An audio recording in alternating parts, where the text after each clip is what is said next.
welcome to this webinar. Inshallah, we'll be talking today about how to help children value themselves and value their time. Before we begin, just a couple of things. This webinar is going to be around an hour or a bit longer than that, or an hour and a half, and we'll inshallah take Q&A after. There's no replay, so stick with us. Inshallah, there will be lots of great insights for you to benefit from and help your children. This webinar I've done a bunch of times before, and every time, every sister has alhamdulillah found it greatly beneficial. It's a bit long. Get a good cup of tea like I have one here, and inshallah, make yourself comfortable. Okay. Assalamu alaikum once again, and do say salams in the comments. Introduce yourself to other sisters as well, and get easy 10 good deeds from Allah subhanahu wa ta'ala just for saying salams. Okay, so my name is Ariba. I'm the founder of Iman Power. I launched Iman Power in 2012. Alhamdulillah. I strongly believe that children working together can make a great difference in the world. And I think, alhamdulillah, now, after so many years of working with children, alhamdulillah, I've proven that to a degree now. These, what you see on the screen now, are just some of the pictures showing the great work my students have done, from giving dawah, working on recycling projects to raise funds, sponsoring orphans, raising money for water wells in Somalia and Afghanistan, in Bangladesh, raising money for children living in slums on streets. So much, alhamdulillah. Just, work done by just children as young as 8-year-olds, 7-year-olds to 15-year-olds. I feel when it comes to Islamic education, our expectations from children are just too low right now, which is why they're really suffering. Because Islamic education is really the education, life education they need. The education that can really benefit them, be successful in this life and the next. And this is what they're really lacking right now. And we can see the results of giving it to them as in my students, incredible results blooming out of them. And one of the ways Islamic education can really help us, the guidance Islam gives us can really help us, is in building their self-esteem. And that's what we will talk about today, inshallah. So let's begin. Self-esteem is defined as the reputation we acquire with ourselves. There are a couple of things that make me talk about this topic. Number one, helping children see the values within themselves is the core of Iman Power. I am not really interested in teaching week after week after week and increasing their knowledge bank. I'm interested in inspiring them, helping them find the treasures in themselves and in their deen. I use religion as an inspiration, as a guide to move them so they take action right now. And through that action, inshallah, they begin to see what they hadn't seen within themselves before. And at the same time, they begin to see the power of this guidance we have in Islam, given to us by Allah subhanahu wa ta'ala. Otherwise, Islam is just a set of rules for them.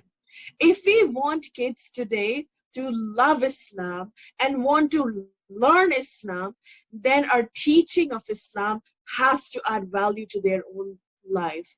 Otherwise, they are obviously going to find it difficult to learn and unmotivated to learn.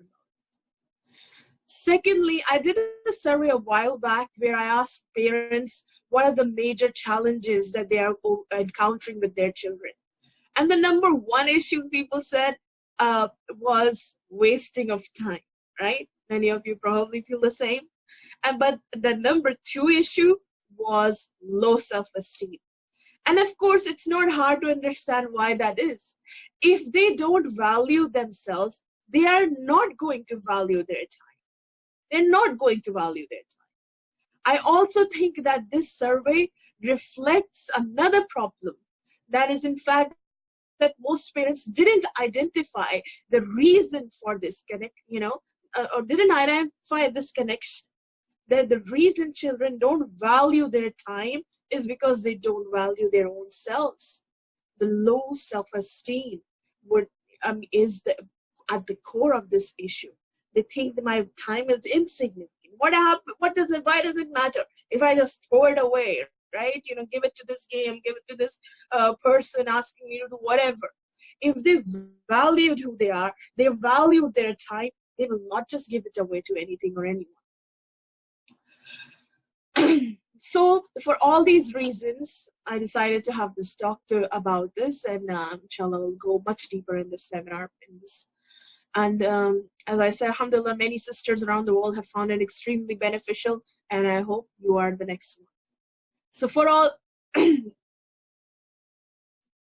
so on that note, let's take a deep dive into how I started my journey.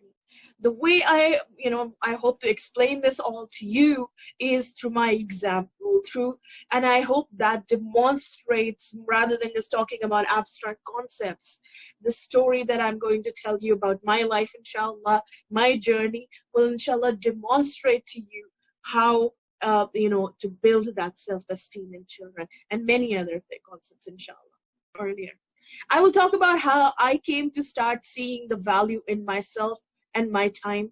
And actually, very few people will believe this today, but I didn't have a single friend for many schooling years, I think up till about year 9. And then I had a lot of too many friends. But for many of my school years, I was really timid, very shy, often the girl eating alone. It was a lot of Islamophobia, even, so many years back, long ago. But I felt that. I was a total couch potato. I was the girl never speaking in the class. But yet, here I am. So what happened? Well, a lot of things happened. One of them, I think, having, a different school and making really great friends who had great influence on me, and that brought a different side in me and helped me open up. But what I specifically want to talk about is not my entire life today, but how I came to see value in myself. And that was and the story behind Iman Power. I had a great career in IT. I was made the director, leading a team of people pretty much all older than me. I worked as a solutions architect, designing solutions for the government, basically leading IT projects to deliver big million-dollar projects. They were all jobs over 100K, so lots of money, lots of respect, and I loved my job. I was a total workaholic, working day and night, weekends and holidays, basically all the time. And I was very passionate about that work too. I loved it. But then after working on a project for 4 years, I decided it's time to change. I took an even more higher paying job, better position. But now, at this particular job that I had left after 4 years of working on one project, sacrificing so much of my time with my family, so many hours of my life, so many days I could have used to come closer to Allah subhanahu wa ta'ala. I asked myself, what did I give this time up for? What does this work even mean to me now? Nothing. It's like that project doesn't really mean anything to me now. Not all fields are like that, but IT is particularly like that. Whatever you're working on building is probably not going to last more than 5-10 years. Then we'll need something else. And in my case, I was not working to support a family or anything like that, which is a very noble cause. But in my case, that wasn't true. I thought then, okay, so I've worked for the money I made, and I can give charity from that, and alhamdulillah, I did. But was that the real reason? The reason I'm working is just for money? And that question remained in my head. In the new job, I got involved in marketing, and some of their practices were very dishonest and lacked integrity. Working there meant I had to compromise on my honesty, which is compromising on my deen, which I couldn't. And it was absolutely clear to me every time I used to go and pray and do sujood, the first thing that will come to my mind often was, this is not honest what you're doing. This is not complete submission to Allah subhanahu wa ta'ala. And I would feel ashamed. I was like, when a barrier comes into my sujood to Allah subhanahu wa ta'ala, I know I have to remove that barrier. So I decided to resign with no other job to go to.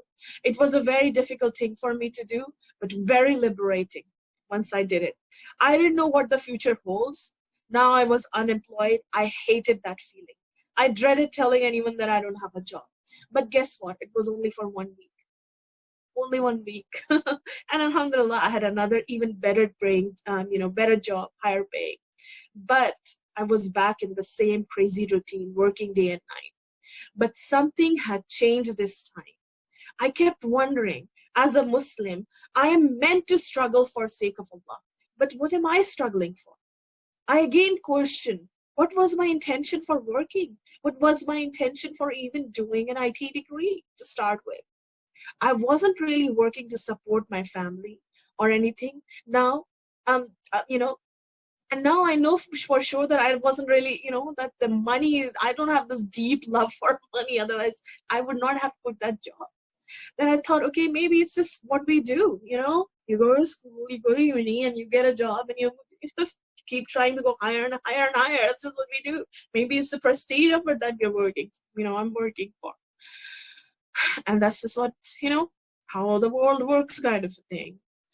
But that did not satisfy me. That was not even acceptable to me. That this is why I'm working. This realization was absolutely unacceptable to me. I can't be spending my days one day after another standing in front of Allah subhanahu wa ta'ala and say that I spend the time and energy that you gave me in developing better and better IT system, getting higher and higher promotion. What is that? Like, subhanAllah. Mind you, I was still volunteering for many organizations, working as a Sunday school teacher for over 6 or 7 years at that time, giving more and more money in charity every year, and all the other family commitments and stuff going on as well. But what bothered me was my intention for working this jobs. And that's also a struggle that we put in, the number of hours that we put in at work and all the stuff that we go through at work. That is also a struggle. All that, this massive chunk of my life, right? This massive chunk of my life. What is that for if not for the sake of Allah? Why? What's the point of that?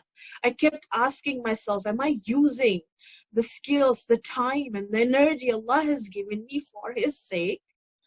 Now, do you think, and I would like you to please answer in your opinion in the comments box, do you think that I had self-esteem, a high self-esteem at this point in my life? Did I? What do you think? Was I achieving a lot? Yeah, I was. But did it make me value myself as a person more? Honestly, not much. I was very confident, but I didn't have high self-esteem. We often confuse confidence and, in our abilities versus self-esteem, or what is our reputation, how do we value ourselves? They're two different things.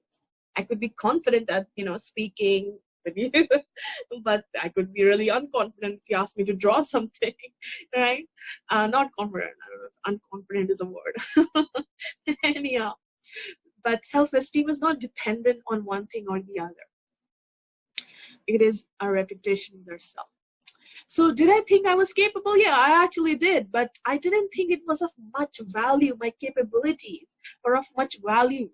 Because I was still missing something really important, something very important. That if you don't have that, you are going to always feel this bit of emptiness, unsatisfaction. And it is purpose. Purpose is what I was missing. Even though, just knowing that you're capable is really important, by the way. And that is actually one of the major factors that led me to this later on. I knew I was capable. I had seen what I was capable of, what gifts I have, what talents I had. If I hadn't even known that, I probably would have never made this, being able to have the courage to launch Iban Power or even do the jobs I did, or even think the way I thought. And that's what made me realize that I can use these capabilities to do so much more good in the world, to help so many more people.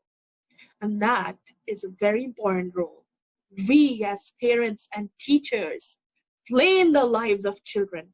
Some people played that role in my life, and I'm eternally grateful for that, especially my mom and my teachers, who didn't just tell me, but showed me by giving me challenges to bring out these, what is best in me. Alhamdulillah for giving me these people and all these challenges that Allah subhanahu wa ta'ala put me through, that help me bring out the good in me. Anyways, I decided to change things. I changed jobs and took a part-time job, which meant less money. It was very hard to let go of my career that I had spent years building, but I knew this is what I had to do. I knew that this is what I want to do, teaching children. I could have gone and done anything, taught adults. Most of my experience had been teaching adults by that time. But I chose to teach children because of the time I had spent, or I was spending, in the Islamic school for the last 6 or 7 years at that time. And I could see the need there. Alhamdulillah, may Allah reward all the Sunday school teachers and the sisters doing halaqa in the community, because, where would we be without them? May Allah reward them for committing their time and energy week after week. I know how hard it is. I was one of them, to commit that energy week after week there. But the children deserve far better than that. For most school children coming there, this was the most dreaded part of their week. And for the younger ones, they come there smiling. And, I love teaching them, seeing that glimmer in their eyes as I teach them about Allah subhanahu wa ta'ala. But there was only so much time I could dedicate to them throughout my week, because I have a different day job. And that's the case with all, almost all Islamic school teachers, Sunday school teachers, and, maybe the sisters doing halaqa in the community. That's, alhamdulillah, as I said, may Allah reward them for their commitment, because I don't know where we would be without them. But, and I was one of them. But our children deserve better than that. If we are to equip them to face the challenges that today's society presents to them, we have to do better than that. This is not going to cut it. Islamic education, Islam, the guidance from the Quran, the Sunnah, the companion, they give us so much power, so much knowledge. They equip us so much to face whatever challenges come in our way. But are we giving that to children? We think, let's take the simple stuff. But we are taking the easy way out. It's not because they can't understand. It's because we can't invest time and energy and money and resources into developing that kind of content, that kind of teaching that we can give them. Not because they can't understand. They are capable of understanding far more than we expect from them. They understand so many complex concepts in mathematics and science, quadratic equation, trigonometry. You think they can't understand the Quran? Really? They can do it. We need to be able to explain to them. And I knew if I have to, I knew I can help them, because I had seen what I can do when I was able to invest that kind of, the incredible changes they were able to make together when they worked together, when I was able to dedicate, that much more time to them. And that's why I said, okay, instead of spending my time designing these IT solutions which live up to, this much, why not spend my time in designing solutions to the problems of our children today? Use my skills, whatever I have learned, whatever I have gained over the years, in leading these children, mentoring them, coaching them, helping them, teaching them to be the best they can be in this world. And that's why I launched Iman Power. Alhamdulillah, it's been, many years now, more than, I think, I launched in 2012, so how many years? Calculate it. And it's been an incredible experience. I've taught so many children. Literally, I could not have imagined this when I launched Iman Power. I was just going to teach a couple of kids in my community, but Allah subhanahu wa ta'ala had a very different plan. A much greater plan. I have literally taught thousands of students. I could have never dreamed of that. But alhamdulillah, that Allah blessed me to be a teacher or touch just touch the lives of so many children. This has been truly one of the greatest honors of my life. And, this is really what helped me see the value in myself. I never saw myself even as a creative person before. I remember sitting in a doctor's office with my mom, and the doctor asked her, "Are you creative?" And she was selling something, and like, and that and that. "You're very creative." And then the doctor looked at me and said, "Are you creative?" And this is not when I was a kid. I was much older. And I said, "No, I'm not creative." And my mom was like, had this dreadful look at her face. Anyway, she talked to me in the car later on, and she said, "Maybe you haven't found what you're creative at." And she was right. I do feel like a part of me was dead before, which has come to life now since I started teaching and inspiring children. And I'm afraid that there are so many children out there in the same boat as me who don't even know the treasures hidden inside them. And if you don't help them, many of them will never know that. Not in this age. I had a better chance because I did not grow up in this age of crazy amount of games and devices and social media. They, they don't even have to look up, time to look up from these devices and find themselves. Anyways, the foundation of Iman power has been this experience of mine. I would never say that is Iman power gave me value. But yes, using the gifts Allah subhanahu wa ta'ala has given me, working hard, struggling to overcome my weaknesses so I can make this dream come true and fulfill my purpose is exactly what gave me value. I value myself now. I value my time, my stubbornness. I value my weaknesses and my strength. And most of all, I'm so much grateful to Allah subhanahu wa ta'ala today because I value the way He made me. I hope that you can now see what I had referred to in the beginning. The key to self-esteem are our actions. Actions which are for the sake of Allah subhanahu wa ta'ala. Actions through which we utilize the gifts Allah subhanahu wa ta'ala has given us. The purpose that He has given us. When we act to challenge ourselves so we can grow in the potential Allah subhanahu wa ta'ala has given us. When we act to stand firm for what we believe in, and when we rush to do good deeds. Don't be mistaken though. I am not talking about achievements. I am not. I am talking about the effort we make to rush towards Allah subhanahu wa ta'ala with everything He has given us, rather than sit back and watch life pass by. And isn't that exactly what Iman is? This is what Iman is. Our belief that shows in our actions. Iman is our belief that shows in our actions. Actions that we do with sincerity. Knowing the help of Allah subhanahu wa ta'ala is always near. Following the footsteps of the prophets. The third pillar of Iman, believing in the book of Allah, we do our actions with the guidance of the Quran. The fourth pillar of Iman, we do our actions in the footsteps of the Prophet, seeking inspirations from the Prophet. Fifth pillar of Iman, we do our actions seeking motivation from our hope in the reward for our actions and fearing the punishment of inaction or the wrong action. And last but not the least, as I said before, it is not about the goal. It is about the effort. As we know, the result is not in our hands. The result is in the hands of Allah subhanahu wa ta'ala. We act, that's what we can do. We put in the effort. We know and we know. Like we have no doubt about it.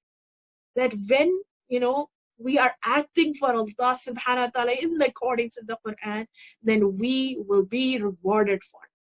We will be rewarded for it, and that's already success for us. We know already. And the result, we will only get what is in our qadr. And nobody can deny us that. Nobody can stop us from that, getting what Allah has destined for us. So we will get that result that Allah is destined for us, and nothing more and nothing less. What we must do is rely on Allah, put in the effort. And so we form the 6 pillars of Iman. Or should I say the 6 pillars of self-esteem? This is the value of a Muslim.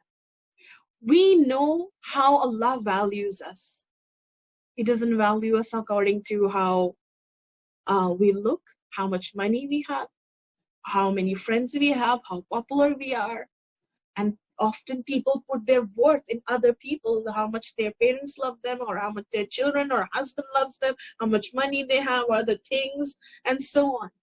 And they define their self-worth with those things. And they will, these things are temporary.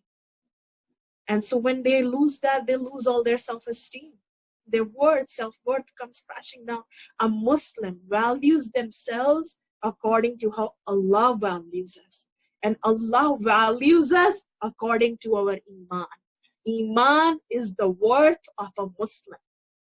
This is how Allah values us, and this is how we must value our own self. Any other way to value ourselves is not going to work out well for us. Okay, of course, there's a lot more depth to understanding the 6 pillars of Iman in accordance, with building those kind of actions. But I've summarized it for you and left it for you to think deeper about it and how you guide your children with those 6 pillars of Iman. We have so much, alhamdulillah, in Islam to help us build those kind of actions. Kids don't need gold stars and stickers to build self-esteem. They need something to challenge them. They need something to show them what incredible gifts they have in themselves. They need someone to guide them to do these actions so they can discover the greatness within themselves. Moreover, they need a purpose to use this gift. Mom telling them that you are wonderful or you did a great job makes them feel good, but really gives very little benefit to them. And after a while, it really doesn't mean much to me, especially when it's coming from mom, right? After a while, it loses its meaning. Everyone's mom, everyone loves mom thinks they are amazing. So what if mom says that? Like everybody mom says that. Okay, a while back, I learned something really horrific. And maybe if you do the search, on Google yourselves, you might also discover that. I haven't looked for a while, so I don't know what it looks like now. But you search the words, "Am I ugly?" I was doing some research and I came across this. Am I ugly? There were lots of videos on YouTube. They probably are still there, talking about where girls as young as 9-year-old, 10 years old, 12-year-old, asking the question to total strangers, "Am I ugly?" This is not a joke or prank or just, something. They genuinely really wanted to know that, am I ugly? Did their parents not tell them that they are not, or they should look deeper than looks? Yes, they did. In fact, I watched the videos and some of the girls mentioned this in their video. But they say, but it's my mom and my friends. Of course, they will say things like that because they love me. So then what happened? Why, despite their parents telling them that? Why are these girls looking for validation from total strangers? Am I ugly? Of course, there are a lot of issues here, not just one.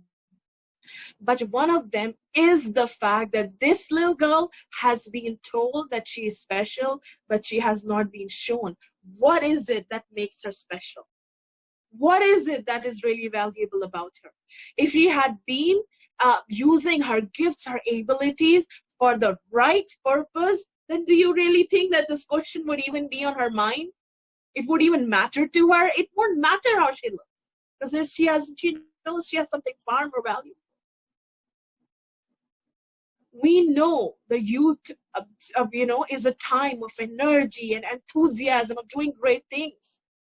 But today, in the times of instant gratification, children are getting from games, social media, and such things, killing any desire in them to do more, to persevere for something harder, real achievements.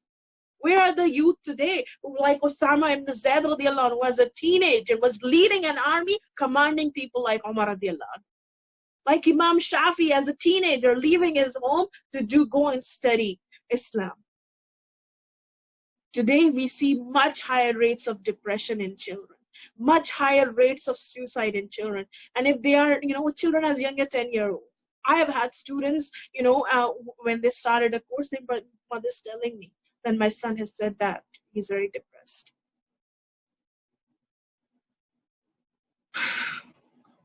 And if children are not depressed or, suicidal, most of the preteens or the teenagers are in a place where they're just not motivated.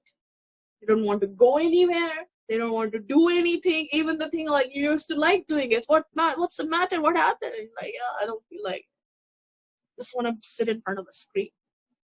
Just read a fictional book. The quick fix of dopamine that they keep getting from social media, the games and such things has stolen their spirit from them, killing their energy. We need to revive this energy by raising their aspiration, giving them a higher purpose. Because the companions of the past, these people had, these children growing up at the time of the Prophet Muhammad ﷺ, at the time of those generations, had far greater purpose. They were not studying to get a good grade in an exam, on a good test, and that's it.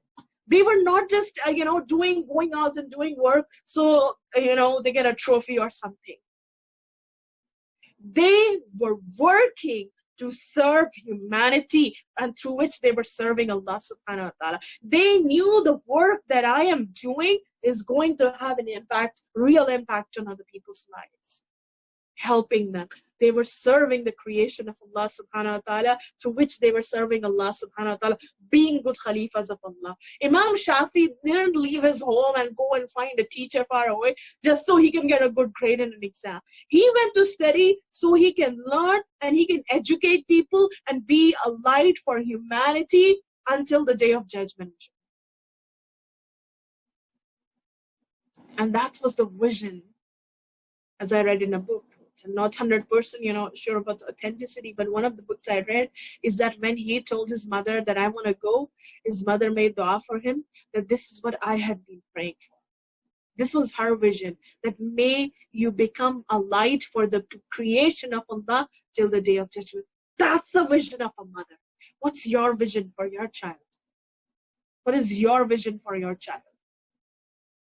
Believe in them. Believe in the gifts Allah subhanahu wa ta'ala has given them. We need to give them a higher purpose. Raise their aspirations and raise our own expectations from them. Not just that, you pray 5 times a day and that's a great achievement. You read the Quran, memorize, and that's the beginning. The Quran, the Salah are the means. So it empowers us, helps us, makes us stronger so we can go out and do much more. But we often just stop there. We just stop there. Allah subhanahu wa ta'ala has told us that He created us in the best of forms. We are the best creation of Allah subhanahu wa ta'ala. And He sent us to this earth with dominion over all the other creations. And He sent us to this earth as the best of His creation in the best form.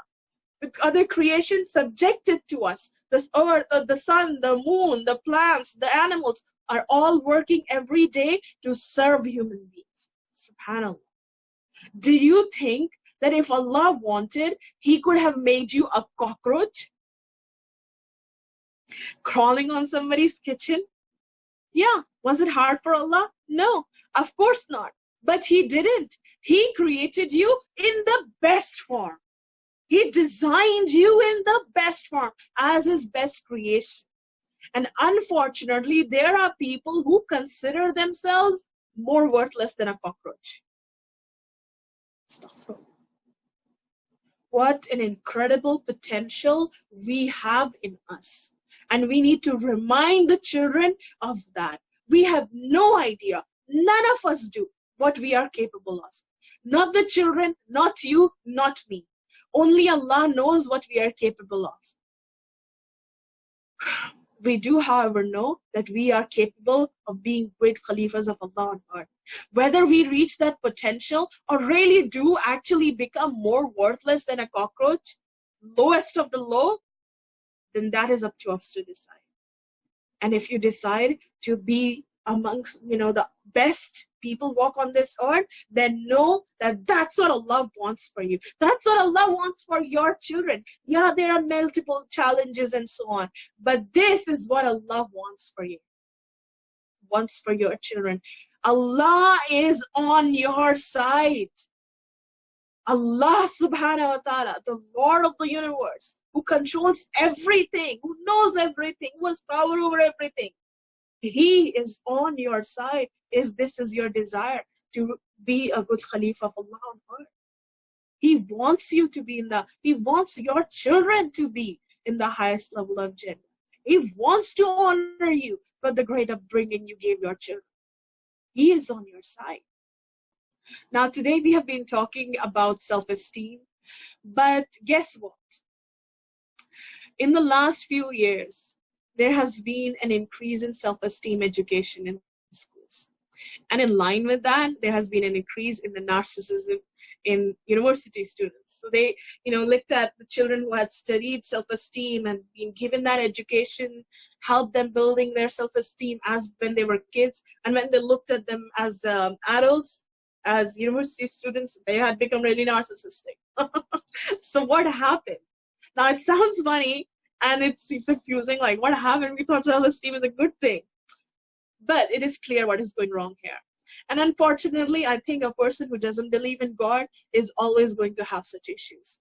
It is important, and it's very important to remind the children to be grateful for the gifts that they have been given. As they grow in self-esteem, they should be guided to grow in gratitude. Gratitude is the foundation to self-esteem. Gratitude is the end result of self-esteem, and gratitude grows with self-esteem.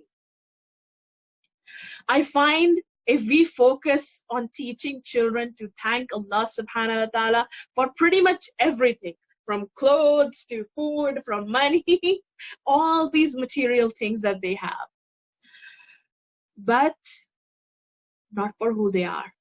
Give thanks to Allah for your strength and even your weaknesses, because every weakness has a positive side. Maybe you haven't figured that out, but it does. The way Allah designed you, the set of gifts Allah put in you, the abilities Allah put in you, not just your eyesight, ears, but the abilities to be able, that enable you to do so much good in the world. Children don't make that connection automatically. I've had students even going on and doing great work, but not really making that connection, that I'm able to do it because Allah gave me the ability to do it. We have to help them make that connection for them. We teach them, when we are teaching them that this food, this clothes is, alhamdulillah, Allah has given us, so let's give from that. We're teaching them that that thing is valuable, which is true, it is valuable, but not as much valuable as they are. Teach them that these are valuable things, and we teach them how? By teaching them to give from that, by teaching them generosity. Similarly, we have to help them, teach them to thank Allah for their abilities. And how do we do that? By helping them give from that. When they will give from their abilities, their gifts, then they will see, yeah, my abilities, my gifts are valuable. They make a difference. A child who has grown up thanking Allah for themselves, their abilities, their talents, do you really think this child is going to, they go to school and they're bullied for who they are? Do you think their self-esteem is going to be shattered? No, I don't think so. We teach them to thank Allah for the good result in the exam. But do we teach? No, I hope you're not cheating. We teach them to thank Allah subhanahu wa ta'ala for the good result in the exam. But do we remind the children to thank Allah subhanahu wa ta'ala for the effort they put into studying for the exam? Reward the effort. Appreciate the effort. Have a party to celebrate the effort, not just the result. Alhamdulillah, Allah gave me this ability to study math or science or whatever. Now, I have a kind of a controversial question. Let me change slides. Did you ever wonder, could it be a sin to nurture low self-esteem? Let me ask you, is it a sin to have a big ego or have envy in your heart? It's not an action. So of course these feelings themselves are not sins. It's just a thought. Allah doesn't punish us for our thoughts. He doesn't even punish us for our bad intentions. In fact, He rewards us when we abandon a bad intention. But some actually scholars do think that having extreme envy in your heart can be a sin. So what about really low self-esteem? So I am not going to be issuing any fatwa here or his scholarly advice. We are thinking. So let's think together. What do you think? Type in the comments. Let's see. Envy or high ego, these are thoughts that can lead to grave sins. In fact, us thinking that, first of all, let's look at Shaitan. It was his envy that led him to do what he did. So we know that these thoughts can lead us to great sins. In fact, us thinking that I am not capable, that I can't do anything, I'm not what, isn't that exactly what Shaitan wants you to think? Doesn't it make him happy when we say that to ourselves? Then how can that make Allah subhanahu wa ta'ala happy? How can that please Allah subhanahu wa ta'ala? I am not issuing a fatwa here again, as I said, I don't want anybody to be confused. But I want you to deeply think about this. I don't know if I had continued down my life without valuing my time, my health, my abilities, and I just considered myself a loser. I didn't think I could contribute much to anything. I do the fard and keep going on. Do you think that would have been okay?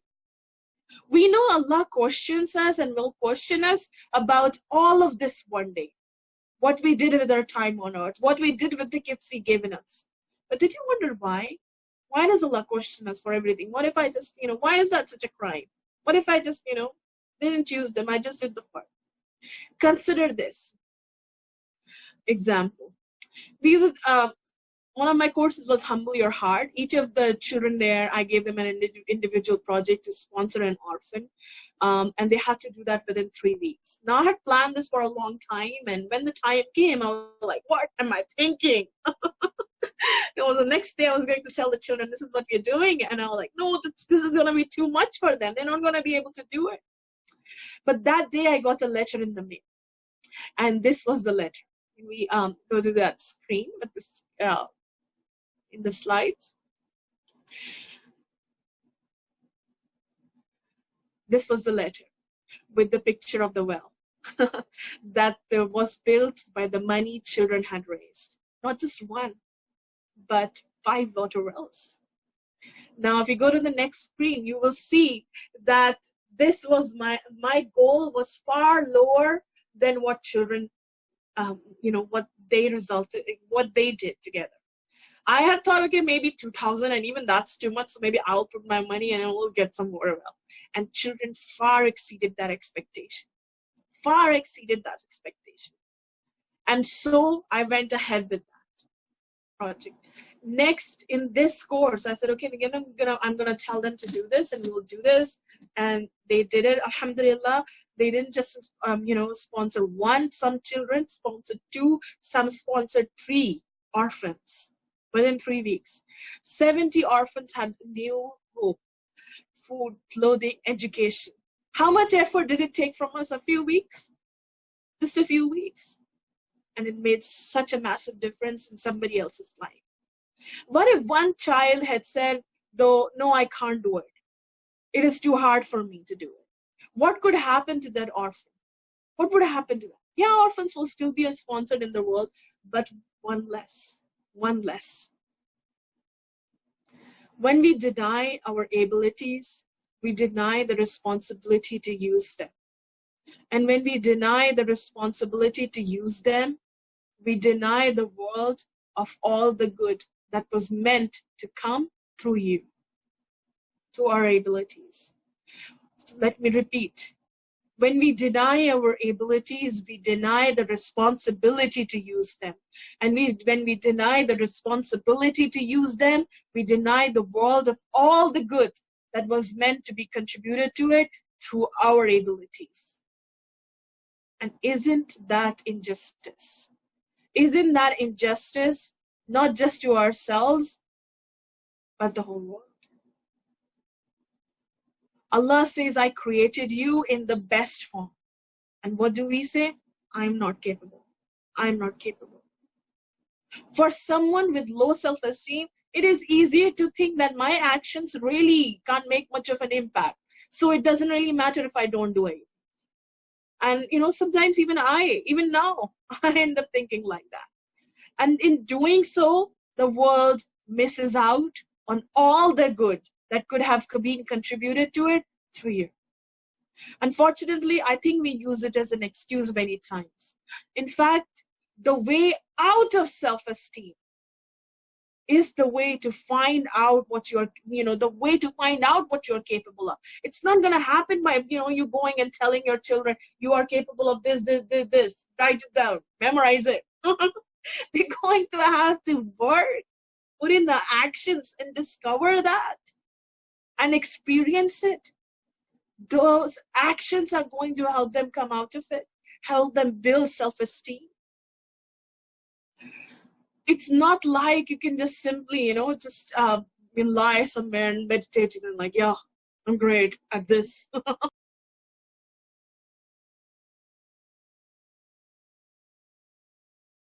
Often teenagers especially say, it's my life. Well, no, it isn't. This life is a gift to you from Allah subhanahu wa ta'ala with a purpose.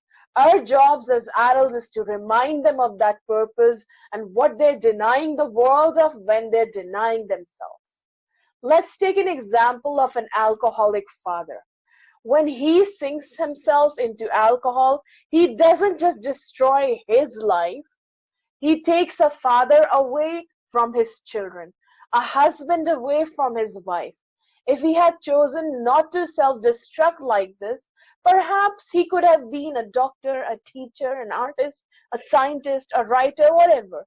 He could have touched so many lives, impacted so many people, but now he has denied all that good.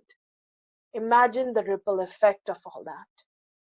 And isn't that injustice to the world? Isn't that an act of immense ingratitude to Allah subhanahu wa ta'ala? When we deny our capabilities, we take away from the world the good we could have contributed to it. And isn't that an injustice? In fact, isn't that an act of immense ingratitude to Allah subhanahu wa ta'ala? Allah subhanahu wa ta'ala said, I created you as a Khalifa on earth. And what do we say? I am not good enough.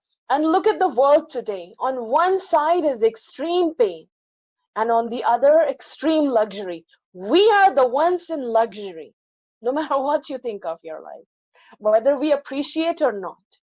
I don't have much time or energy or this or that. I am not capable. The leaders should do this or do that. I am not capable. All of these things, all of these excuses, the kids catch on to that. And when I see children in Gaza, in Syria, and so many places across the world, I have so much fear in my heart, not for them, but for myself. Just the blessing of peace that enables us to do so many things. Many people will never be able to understand, never be able to have that.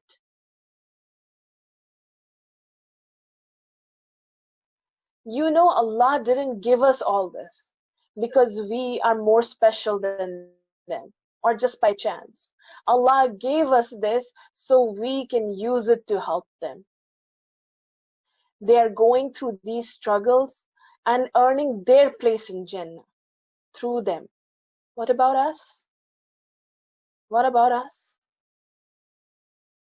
Often we are even unaware of what our struggle is.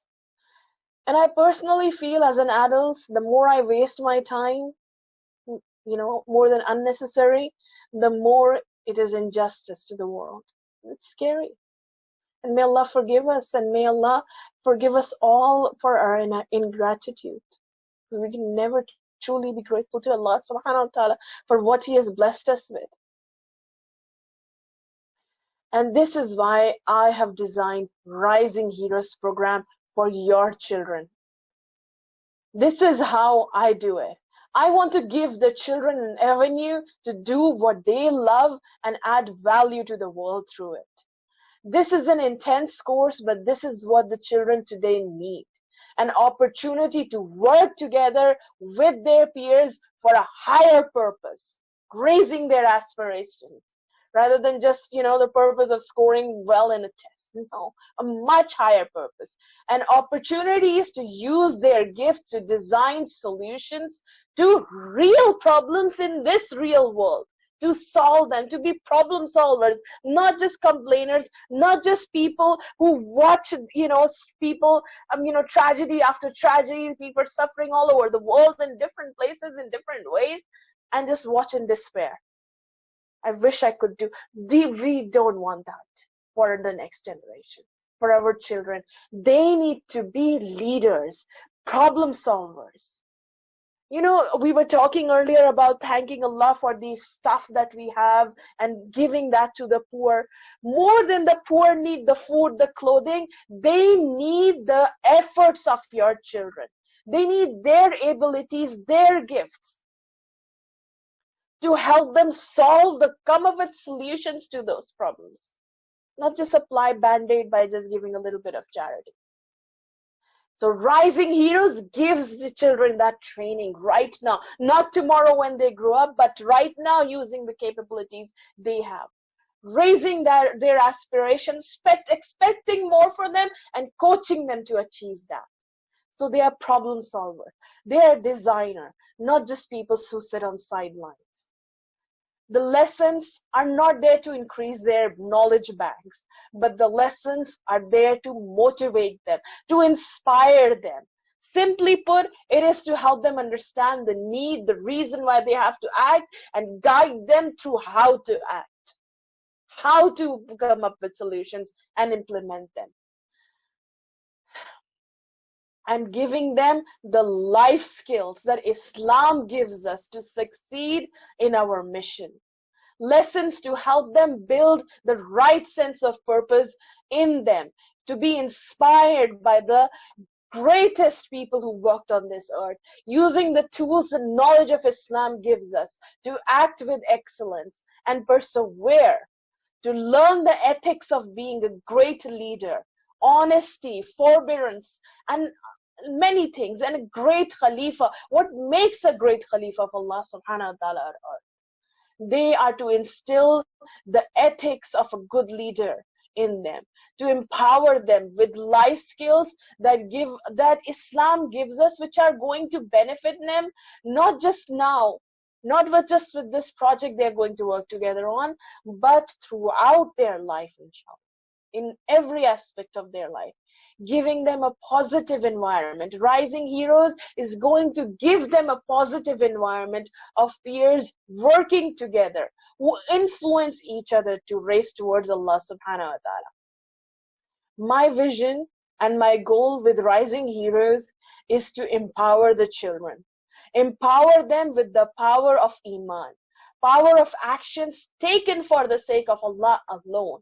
I want to do my very best to do whatever Allah has given, to use whatever Allah has given me to help these children use whatever Allah has given them to help this aching ummah of ours. I will tell you very honestly, I didn't think I had much of a chance to go to Jannah before I started Iman Power. I felt like it's a really average kind of life. And I told you, the questions I had. I guess my self-esteem was that low. It was that low. I didn't think I was worthy. But now, when I'm preparing a course, taking a class, making a video, I see hope that one day too, I would see my Lord smiling at me. It is of the greatest honors of my life to be a mentor to these children that alhamdulillah, Allah has blessed me to touch their life, to coach them to do the incredible work they have done. And now I hope that I get the honor to teach your children. And if you're a mother of one of my previous students or a father of my previous student, then I hope I get the honor of taking them further into this journey. Rising Heroes is at a much higher level than any of my previous courses. I urge you to save your children from killing their time, killing themselves in the process. Time is life. Often we are just watching our children killing themselves, killing their spirits, killing their opportunity, and just feeling helpless. So invest in them by giving them this opportunity right now that is in front of you, Rising Heroes. Help them find the treasures inside them so they can be truly grateful to Allah, not just for the material things, but what they are, who they are. This is what they're going to take to Jannah. So they can value themselves and grow closer to Allah. Give them the chance, to be not just ordinary, but extraordinary Muslims. Make the choice to raise an extraordinary Muslim. Not like many other children who will probably never even know what they are capable of because they lost so much of their time and opportunities when they were growing up. They were never even got to know what incredible potential Allah had built inside them. I launched Iman Be Power because I could see the education we were giving children in school was far from what they deserve. And we needed to dedicate higher resources. So I invested myself wholly into it for the past several years of my life. I've invested all my money, almost all of my time and energy. This is my life now. And my family often complains of that, which I know it's not the best thing. But this is what I'm most passionate about. I have invested everything in it because I believed that I will find parents like you who have the same vision as me for their children, who don't want to just who don't want to just raise practicing Muslim child, but want to raise a great Muslim leader, a great Khalifa of Allah on earth, who will be an inspiration to thousands of others, who will be a force of good in this world, who is honored in this world and the next, and inshallah, who becomes a way for you and me to be rewarded by our Rabb for what we taught them. There's our selfish reason behind it. The games, the social media, all these distractions are killing their time on earth. But it is also killing the desire, killing their energy in our children. And Rising Heroes is here to revive that inspiration, that energy again. So the choice is yours. Are you willing to let your children lose this time, lose this spirit, lose what that they could be? Or are you the parents who will act now and register them to Rising Heroes because you expect more from your child? You want them to be an active leader, not a weak Muslim, watching their brothers and sisters suffer in despair, not knowing how to act. They are the leaders of change, positive change in society, not just in future, but now. Training to be much greater in future, inshallah. The ummah is in need, and these children of yours are the hope of tomorrow. But today, these tiny lights of hope are in your hands. We can dim them, or we can help them shine so they light up the world. Today, the hope of tomorrow, the hope of tomorrow's world is entrusted by Allah to you. Mothers are always questioning themselves. Am I good enough? Can I do right by them? But remember, Allah decided to entrust this particular child to you, the hope of the world to you. And we know that Allah doesn't burden our soul more than it can bear. He doesn't give us a test more than we can bear. Allah doesn't even give you a test that you can't excel at. So Allah knows you can excel at this test, whether you know it or not. We don't know if we could even, if we are even going to be there to see the future these children are going to build, inshallah. This future they are going to live. But with the help of Allah subhanahu wa ta'ala, we will inshallah leave behind a source of goodness in them, just as the generations before us did. I pray to Allah subhanahu wa ta'ala that we all can fulfill the purpose of our lives as best as we can by using the gifts Allah has given them. So one day we can all meet Him and hear Him say that He is pleased with us. Ameen ya Rabbil Alameen. Jazakallah khair today for listening to me for so long, and I hope that you greatly benefited and you share these lessons with your children, help them implement them, and register them to Rising Heroes so we can further our journey in this. Jazakallah khair for joining me today. Assalamu alaikum.